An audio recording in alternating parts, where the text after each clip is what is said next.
З 2014 года на радзіме знакамітага майстра па дрэве Мікалая Тарасюка дзейнічае праект «Вясковы рэнесанс». У вёску Стойлы Пружанскага района ён удыхнуў другое жыццё. Фінансавую падтрымку праекту аказаў Саюз нямецкіх народных універсітэтаў. Гэтае ж грамадскае аб'яднанне аб'явіла і конкурс, мэта якога адукацыя дарослых.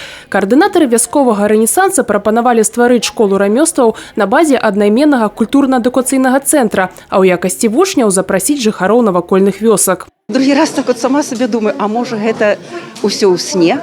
Не може бути, що вот тут у нашій такої глибокій мясціні може происходить такие цікавые, довольно такие мероприятия для нас, уже пожилых людей, и не только для пожилых людей. Я вообще очень увлекаюсь творчеством и занимаюсь всяким, так сказать, прикладным искусством. Мне очень было интересно попробовать народные ремесла, забытые ремесла уже возрожденные.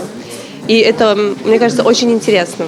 Падчас праекта жадаючыя маглі прайсці школу бёрдвотчера, навучыцца розным тэхнікам апрацоўкі дрэва і спіральнаму пляценню саломы. Сярод настаўнікаў школы рамёстваў народныя майстры Рэспублікі Беларусь і натхнёныя сваім заняткам рамеснікі. Дзякуючы Марыі Кулецкай на дзвярах культурна-адукацыйнага цэнтра з'явілася пано «Шэрашаўскія размалёўкі». Пад пільным кіраўніцтвам Тамары Тромзы камякі гліны ператвараліся ў цацкі. Група Ірыны Коваль з прыродных матэрыялаў збірала калядныя вянкі. Наталья Ярмоцык паказала, як прымяніць старажытную спіральную тэхніку пляцення ў сучасных прадметах інтэр'ера. Амаль страчана гэта тэхніка пляцення, і для таго, каб яна адрадзілася, трэба прымяніць яе ў гэтым нашым сучасным жыцці. Поэтому вот робім такія, вось, напрыклад, вот гэта будзе такая хлебніца. Гэта экалагічна і без пластыку, ну і на вот так вот трымаеш, гэта прыемна, дастаткова модна. А вось мужчын прыцягнулі гукі бензапілы. Віртуёзнае валоданне інструментам прадэманстраваў Анатоль Туркоў. Некалькі хвілін і дубовыя слупы прынялі абрысы лясных жыхароў. Это способствует тому, чтобы эти направления, эти ремесла у нас не пропали. Не пропадут эти ремесла, не пропадет наше народное творчество.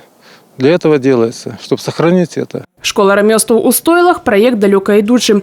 Плануецца, што яго вынікі ўвасобяцца ў наступнай, не менш значнай справе. Плануем таксама стварыць цэнтр па рэстаўрацыі старых этнаграфічных рэчаў. То есть спачатку навучыцца розным тэхнікам традыцыйным, а пасля вось каб мы маглі рэстаўраваць, таму што я езджу многа па Брэсцкай вобласці і бачу вельмі шмат выкінутых рэчаў, якія з'яўляюцца нашым нацыянальным здабыткам. Праект скончаны, але школа рамёстваў не спыняе сваю дзейнасць і гатова прыняць усіх жадаючых. Зена Мішук, Сергей Мацвічук, тэлерадыёкампанія «Брэст».